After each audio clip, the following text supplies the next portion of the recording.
आसंद, अग्रोहा और आदिबद्री जैसे कई और क्षेत्र थे जो 2300 वर्ष पहले बने।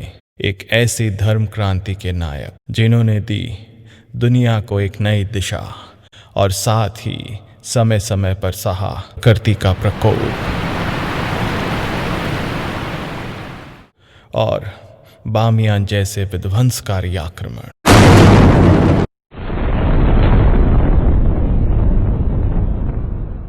इसके बावजूद भी न खोया अपना वजूद। ऐसी थी शक्ति इस भूमि में जो कहलाती थी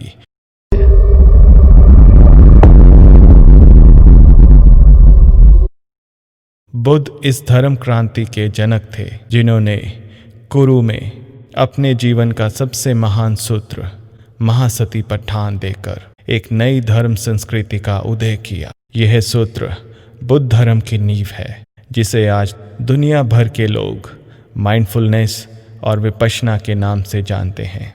कुरु को आज हरियाणा के नाम से जाना जाता है। बुद्ध के शरीर त्यागने के बाद सम्राट अशोक ने पूरे अखंड भारत में स्तूप बनाने का क्रम शुरू किया।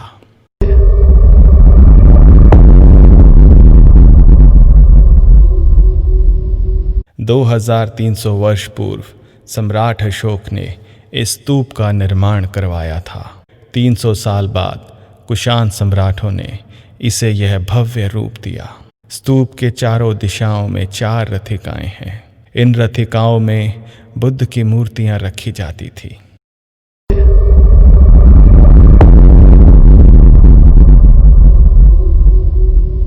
चनेटी से 2 किलोमीटर की दूरी पर एक विशाल टीला स्थित है जिसमें एक प्राचीन मुख्य महानगर श्रुग्न के अवशेष दबे हुए हैं।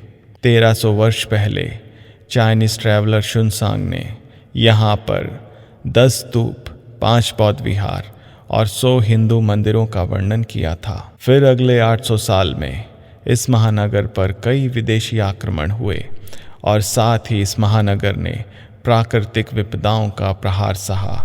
आज इनमें से एक स्तूप के अलावा बाकी किसी के भी अवशेष नहीं मिलते हैं।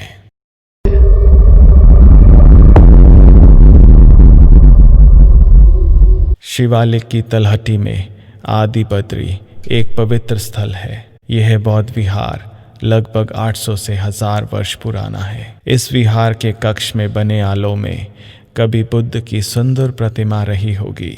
बुद्ध की यह प्रतिमा धर्म चक्र परिवर्तन की मुद्रा को दर्शाती है। इस विहार में कई बड़े और छोटे कक्ष हैं। यहाँ 1 किलोमीटर के क्षेत्र में कई बौद्ध स्तूपों और विहारों के अवशेष मिले हैं।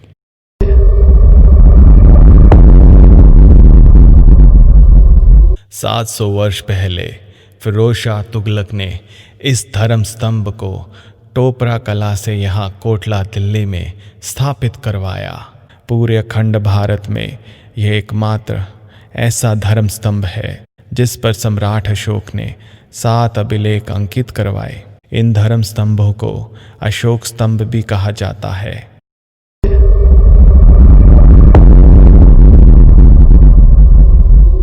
अपने गांव का गौरव स्थापित करने के लिए ग्रामवासियों ने इस सुनहरे धर्म चक्र का निर्माण किया है। धर्म चक्र को आज के समय में अशोक चक्र भी कहते हैं। यह भारत का सबसे बड़ा धर्म चक्र है। धर्म चक्र बुद्ध और उनकी शिक्षाओं का भी प्रतीक माना जाता है।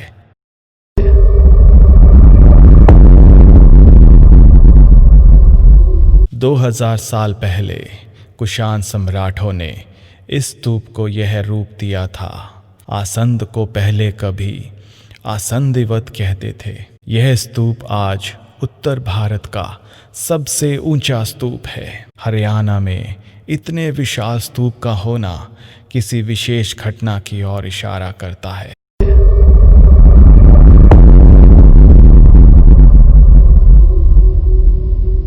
कुरुक्षेत्र विश्वविद्यालय में 2 प्राचीन बौद्ध स्तूपों के अवशेष मिले हैं। इस स्तूप का निर्माण आज से लगभग 1300 वर्ष पूर्व सम्राट हर्षवर्धन के समय में हुआ होगा। इस स्तूप का ऊपरी भाग नष्ट हो गया है जिसमें कभी बुद्ध के अस्थि विशेष रखे गए होंगे।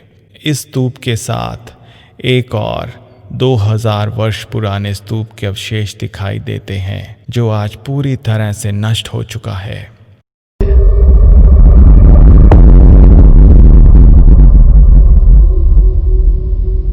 अग्रोहा गांव में इस प्राचीन टीले में बौद्ध विहार और स्तूप खुदाई में निकले हैं। यह बुद्धिस्ट मॉन्यूमेंट आज से लगभग 1500 वर्ष पुराने हैं। यहाँ स्तूप के साथ 8 मेडिटेशन सेल भिक्षुओं की साधना के लिए बनाए गए हैं। यहाँ खुदाई में ईंटों का बौद्ध विहार भी मिला है। इसमें बरामदे और छोटे कक्ष बने हुए हैं।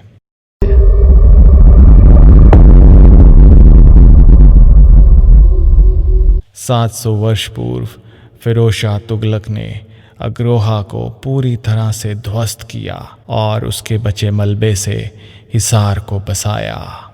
इसका प्रमाण अशोक स्तंभ के ये 2 भाग देते हैं। यह निचला भाग सम्राट अशोक के स्तंभ का है और ऊपर का भाग बाद में लाल बलुआ पत्थर से जोड़ा गया।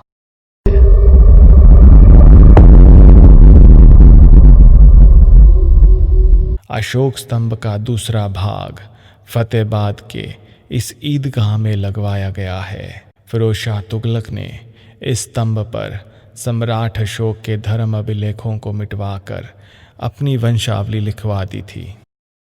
लगभग 1500 साल तक इन सभी कुरु के धर्म स्थलों ने बुद्ध के धर्म उपदेशों को फैलाया और फिर कालांतर में धीरे धीरे विलुप्त हो गए।